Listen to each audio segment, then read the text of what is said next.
Bien, vamos en esta oportunidad a analizar lo que se llama las tablas termodinámicas. Bueno, y diríamos en primer lugar de que las tablas termodinámicas se generan de las superficies termodinámicas que ustedes lo habrán visto en varias oportunidades en los libros termodinámica, donde para cada sustancia hay una superficie de este tipo que analíticamente la forma como analizarlo cada una de ellas son similares unas a las otras, ¿ok? Aquí, por ejemplo, en este caso tenemos que ver que tenemos tres ejes coordenados, que sería entonces la presión, el volumen y la temperatura. Y tenemos las tres fases, la fase sólida, la fase líquida y la fase de vapor. ¿Estamos? Una cosa interesante de estos gráficos es que nosotros en la termodinámica no vamos a analizar la fase sólida. Nos quedaríamos entonces únicamente de esta parte hacia arriba. Si nosotros lo veríamos, por ejemplo, el eje de la presión con el eje del volumen, entonces la temperatura la varíamos de punta. ¿Estamos? Esto significaría que no la veríamos como un punto, si es que la visualizamos de este extremo. Entonces, ¿qué es lo que pasa? Tenemos el plano PV, que podemos analizarlo donde esta campana que vemos aquí, que sería entonces la zona del líquido más vapor, la veremos, pues, digamos, inclinada, ¿estamos? Pero casi en verdadera magnitud. Si nosotros nos vamos a verlo de este extremo, el eje que la veríamos de punta sería el eje del volumen.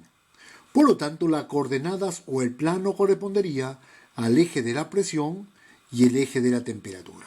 En esta visualización que haríamos, correspondería a la campana que vemos aquí, la veríamos de canto, como si fuera una línea.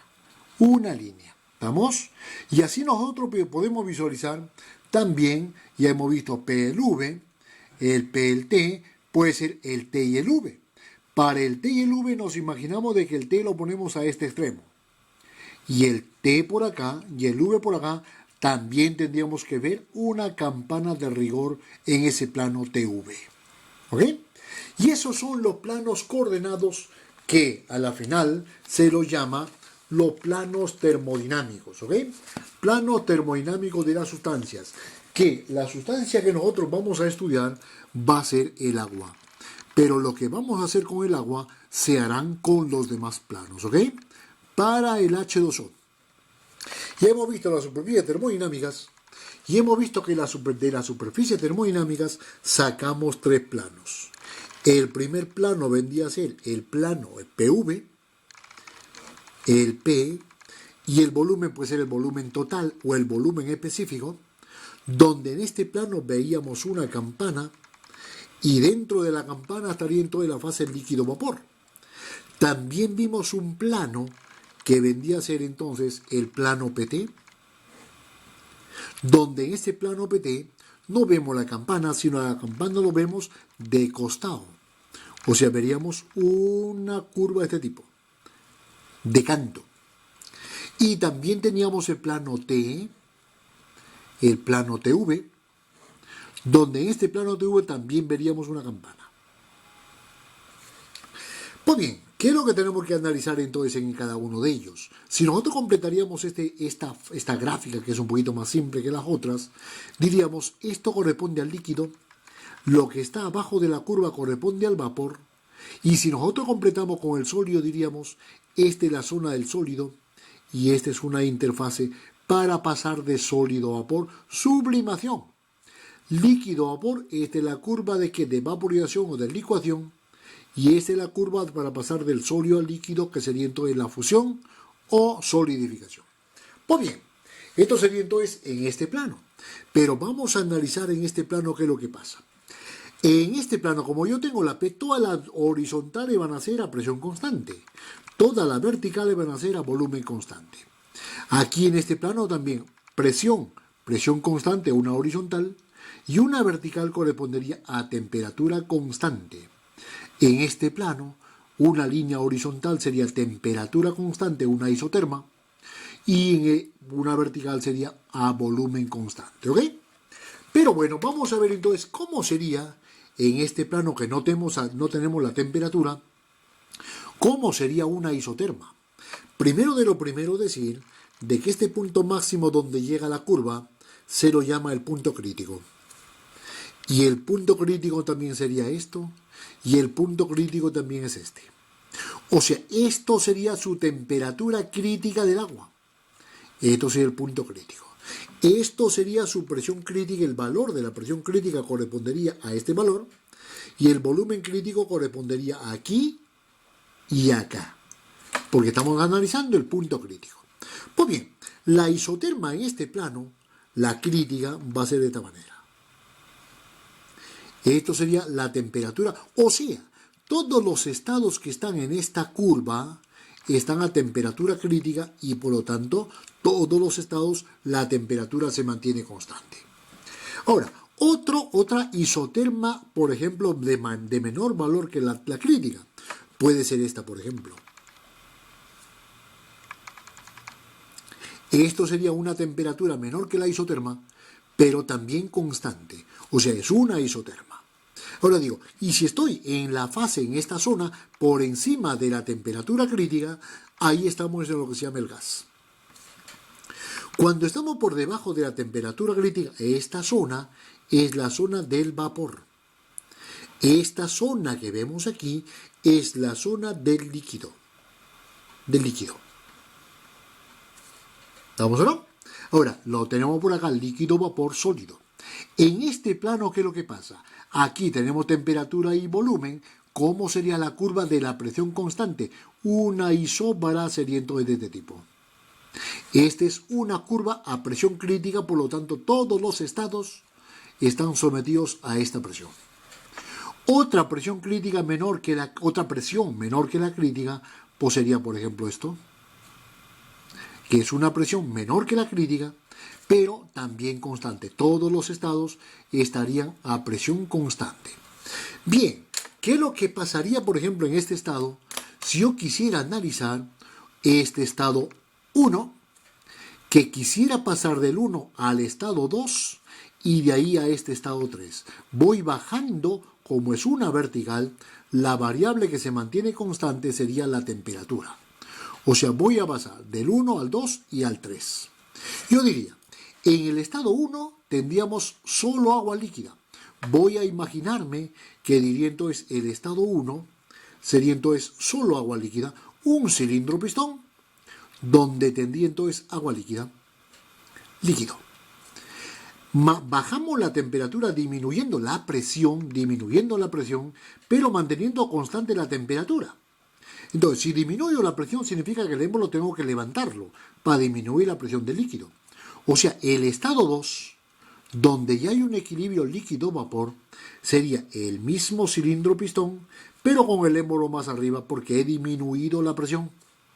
Y aquí tendríamos una mezcla líquido-vapor.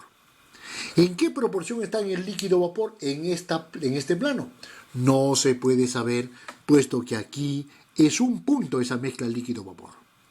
Pero si me voy al estado 3, diríamos, en el estado 3, lo que va a pasar es que tenemos ya todo el agua como vapor. O sea, he disminuido la presión, he levantado tanto el émbolo que a la final el vapor o el líquido ya se ha convertido en vapor. Esto sería todo vapor. Esto sería entonces el paso que del estado 1, pasando por el 2 hasta llegar al 3. Bien, vamos a ver un cálculo parecido a este, pero en este plano que vemos aquí.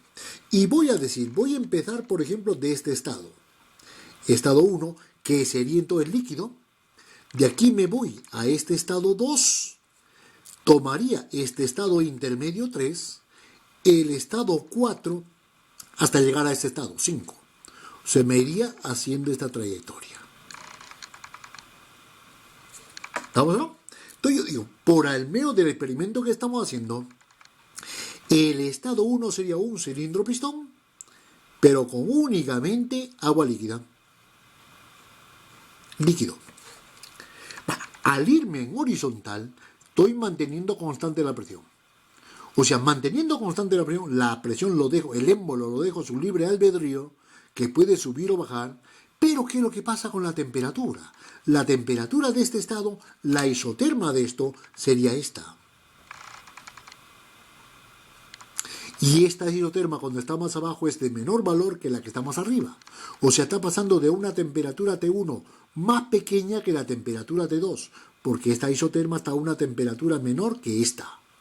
Entonces estamos calentándolo. Si lo caliento, va a llegar el momento de llegar al estado 2. Y ese estado 2 implicaría de que está formándose allí la primera burbuja del agua, porque esta zona de la campana es la zona líquido más vapor. De idéntica manera, en esta zona, bajo la campana, es una mezcla líquido más vapor. O sea, aquí tengo el émbolo y aquí se me ha formado la primera burbuja de vapor. Muy bien, ya la tengo aquí. Voy a seguir calentándolo. Bueno, aquí, al tema.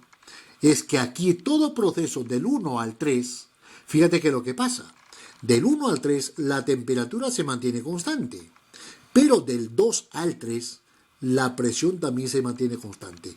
Y hay un cambio de fase del líquido a vapor. O sea, el 2 hay una presión y una temperatura que se va a mantener en el 3 y se va a mantener en el 4. Todos los cambios de fase líquido-vapor son isotérmicos e isobáricos. O sea, en el 2 tendríamos entonces, ¿qué cosa? Un cilindro parecido a la misma presión y a la misma temperatura, pero a lo mejor ya está, ojo con el volumen. El volumen ha pasado del 2, que sería este valor, al 3, o sea, el volumen ha aumentado. Aumento un poquito el émbolo más arriba, y diríamos entonces, aquí lo que tengo en el 3 es una mezcla líquido más vapor. O sea, aquí puedo yo calcular la proporción del líquido con respecto al vapor. Y esa proporción de la masa del vapor con respecto a la masa total se llama el título X. Título o calidad. Calidad de la mezcla.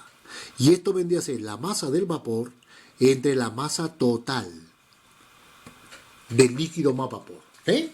Pues bien, si esto es así, ya tenemos entonces en el estado 2. Y no quiero pasar al estado, esto sería el 3. Me quiero pasar al 4. ¿Qué es lo que pasa? Sigo aumentando el volumen, manteniendo la presión y la temperatura constantes. O sea, en el estado 4, lo que pasaría, aumento el volumen, sigo subiendo hacia arriba el émbolo, y resulta de que aquí ya estamos casi transformando toda la mezcla líquido-vapor en vapor. O sea, nos queda por acá la última gota. La última gota. Esto significaría entonces que cuando estamos ya con una burbuja muy pequeñita, esto que está aquí se lo llama vapor saturado. Ahora, líquido saturado. Líquido saturado. Y cuando tenemos vapor con la última gota, por más pequeñita que sea, se llama vapor saturado. Vapor saturado. O sea, el estado 2, todo este estado, no únicamente el 2, sino desde el punto crítico para esta zona, todos estos estados se lo llama la curva del líquido saturado.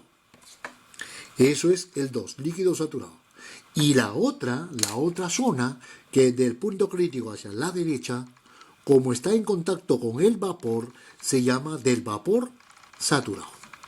¿Cuánto valdría el título de todos estos puntos que vemos a la derecha de la campana? Está ya todo el líquido como vapor. O sea, vapor, entre vapor me queda 1. O sea, el título para el vapor saturado sería 1. Toda la masa del líquido estaría ya como vapor. Y el título de esta curva, de esta zona, como ahí hay una pizca de vapor, todo está como líquido, entonces esto sería 0, 0 entre la masa total, o sea, el título de líquido saturado tiene que ser igual a 0. Eso entonces es una forma indicativa de dónde estamos trabajando. En el líquido saturado, vapor saturado, líquido saturado, y si el X está entre 0 y 1, pues habría por acá un estado a X constante. Estaríamos por acá, por ejemplo el 3, que sería entonces una mezcla líquido-vapor, cuando el X está entre 0 y 1. Pues bien, ¿y el 5 qué es lo que pasa?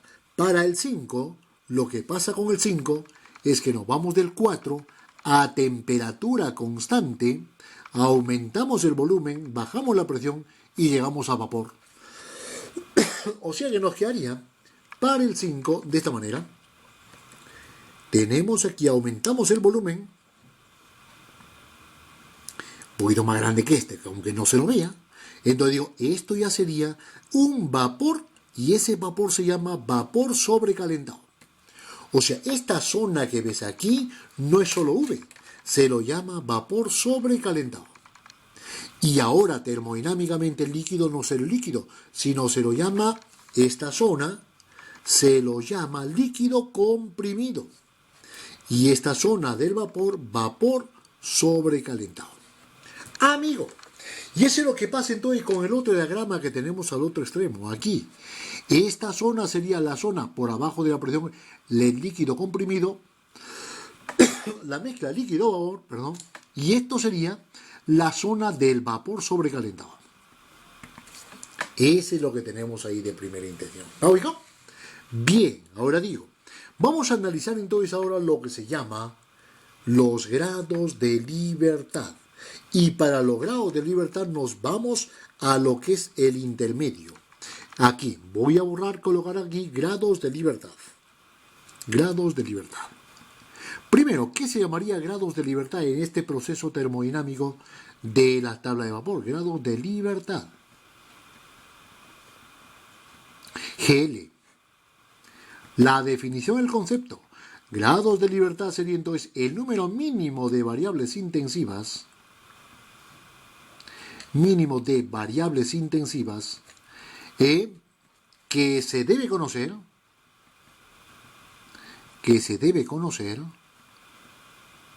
Para identificar el estado del sistema.